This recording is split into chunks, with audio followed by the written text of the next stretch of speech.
Doomsday Zone. It's the final two-act zone in Sonic 3 and Knuckles, and it's meant to be a reimagining of Doomsday Zone from Sonic 2 as opposed to it being simply a boss rush. And it is one of the worst zones that Sonic 3 and Knuckles has to offer. Yes, we're done with every good zone in the game, so I'll be ending off this review on a bad note. Doomsday Zone is so bad in any aspect it has, from the gimmicks to its horrible music, which I've constantly stated throughout my reviews. Is Death Egg really that bad? And is there anything that can redeem what I've decided is horrible? Let's get into it.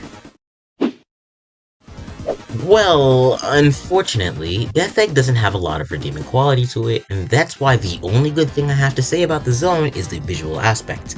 And no, I'm not even saying that Death Egg's visuals are stunning, or even above just average, but there are some aspects that fit properly within the aesthetic.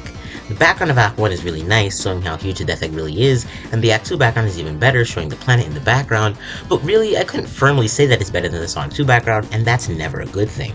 But I really wish there was anything, and I mean anything else, that I could say that is even just decent, but sadly, it seems like all the classic Sonic games always have to end off on a bad note.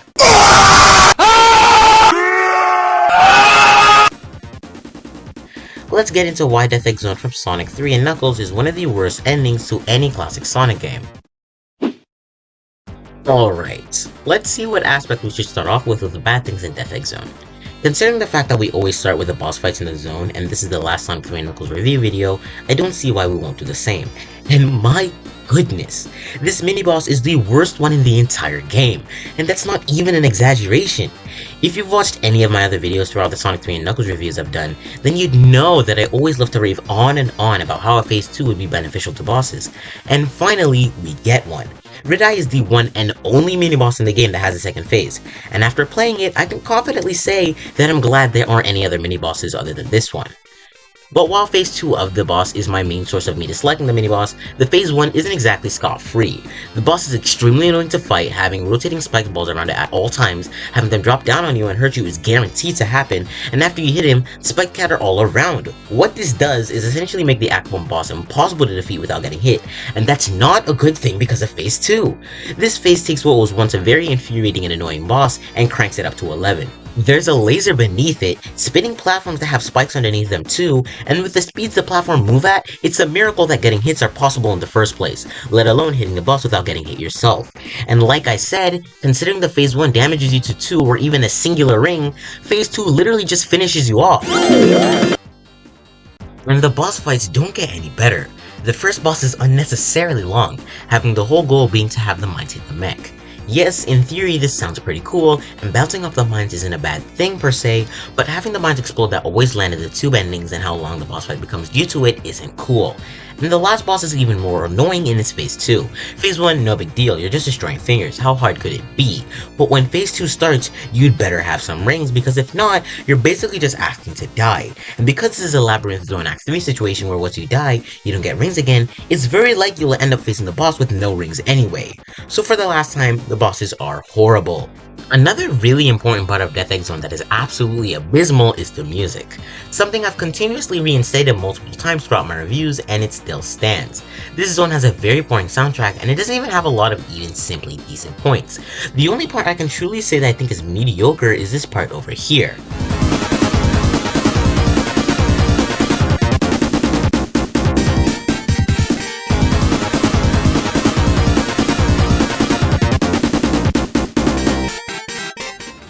And Act 2 isn't any different, so it's not like I have any differing opinions on it. And lastly, what I think is the second worst aspect of the level, yes, the boss fights are the worst, the god-awful level design. And how better to show off how ridiculous this level design is than to show a live reaction to how the beginning of Act 2 is most likely to start for most people.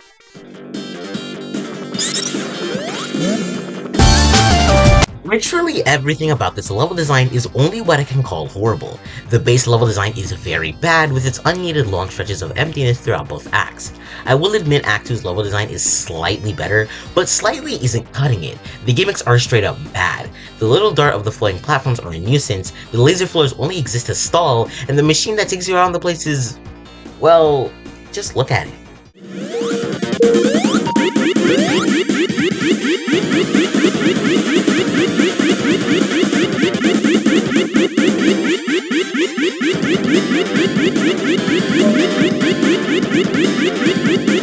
It's a completely useless mechanic that only exists to look cool instead of actually having functionality. And to reply to one of my comments, I can agree, okay? A passive check is a probable reason why some gimmicks are in the game, but that doesn't excuse the fact that they are slower than not using it, hence why it shouldn't exist. If the wall climbing in Sandopolis is a passive check, is the gimmick that holds you place in Mushroom Hill Zone also a passive check? Is the machine that carries you up in Launch Base also a passive check? Is this machine in Death Egg also a passive check? And if so, why? Why do we need so many reminders that some gimmick serves no purpose other than to be a halt movement? And the enemies aren't better either. The star enemy can completely hold your momentum if you're unprepared, and the enemy with the spike wall rotating around isn't placed well or they're unavoidable. This zone really does suck. Believe it or not, I don't like Death Egg Zone. While yes, the visuals of the background are better than decent and the grand tiles are actually pretty impressive, the lackluster boss fights, the uninteresting music, and the terrible level design makes me believe that Death Egg Zone is truly a bad zone. It's not any Marble Garden or Sandopolis, but it's not like it's good either. And that's Sonic 3 and Knuckles. Thank you guys so much for watching through the entire series. We've made a lot of videos. It's taken a lot of time. But again, Sonic 3 and Knuckles is the longest classic Sonic game, so I can't say I didn't expect it to take this long. So anyway, that's the end of the game. If you're a loser and you didn't collect the 7 Chaos Emeralds! Finally, to actually end off the Sonic 3 and Knuckles review, we have Doomsday Zone. The final act of Sonic 3 and Knuckles that's only accessible if you're not a stuck-up snob and think that the Sonic 3 special stage has any kind of problem. Hidden Palace Zone didn't have much else with it other than the boss fight, but in the case of Doomsday Zone, there literally is nothing else. No build-up, no story, it's just the final boss while collecting the 7 Chaos Emeralds. So let's get into what these bosses have and my opinion on them, whether good or bad. Well, there really isn't much to talk about when it comes to Doomsday Zone. Heck, there isn't even a ground to stand on. And that's why the only thing I have to say when it comes to bad things is the first boss fight, and this is actually for a really good reason. Simply put, the first boss is fundamentally a bad one. From the way it hits you, to the way you hit it, to the amount of rings before it, to the amount of hits it takes, it's all horrible. The beginning of Doomsday Zone can give you up to 50 rings if you know what you're doing, but most of the time you'll end up with 30 or so rings, while also having it constantly drained. The boss fight doesn't help with that at all. Since the boss can't be damaged by Supersonic alone, you need to take the rocket to send at you and direct it to its head.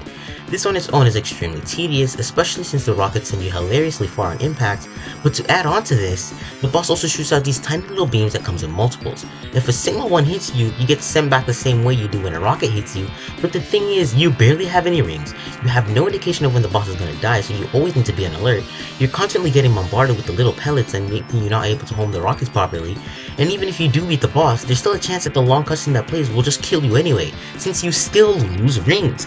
I don't get why this is, considering the fact that after the second boss, your rings do stop depleting, so there's no reason why it shouldn't here. And that's the main issue I have for Doomsday Zone. And that means that everything else makes Doomsday Zone overall a great send-off to the classic Sonic era. Let's talk about that too. The first thing I'd like to point out as a major good thing about Doomsday Zone is its amazing visuals. Seriously, Death Egg Act 2's background was really cool, showing the planet and all, but if you compare the two, there's an obvious difference. I couldn't really tell you why, but it seems Death Egg Act 2's background is much more grey and white than Doomsday Zone. And considering the background for the two are pretty much the same thing, I think Doomsday Zone's background is very pleasing to look at, especially when nothing is obscuring it from view. Not to say that the boulders look bad because they don't. I mean, what did you expect? It's just a boulder, they can't screw that up bad enough for me to call it a problem. So, the visual aspect of Doomsday Zone is very nice. Another thing that actually shocked me is the amazing music. Like, seriously, for the final zone of the game, you can feel the tension in the music leading to the final push before you defeat Eggman once and for all. Overall, I won't say it's a track that should be heard outside of the game, and it definitely isn't a favorite of mine, but the stakes the song carries are extremely nice.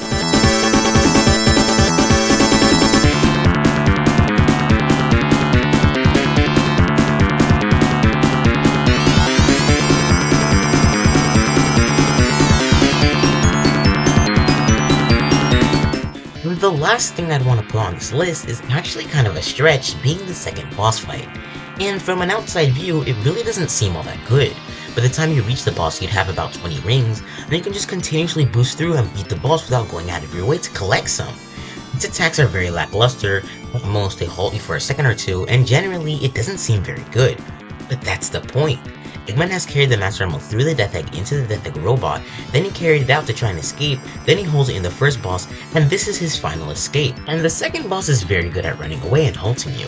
And it is very fun to tell yourself that you aren't going to collect another ring, and to try your best and beat it then and there, or you could just not hit it at all and get extra rings for safety. Again, it certainly isn't the best final fight I've seen, I'd reckon Sonic 2's is better, but it isn't bad by any means of the word. And that is actually Sonic 3 and Knuckles. Thank you guys so much for watching throughout the whole series. It's been a blast throughout making it, and I've learned a lot of editing skills throughout the series. We still do have Sonic CD to go, which I plan on starting right away, but after that, and potentially Superstars, we'll finally move on from Classic Sonic and hopefully from review videos. Yes, it's painfully obvious, so the reviews are what makes my channel relevant, but I'd love to have some new ideas with Sonic.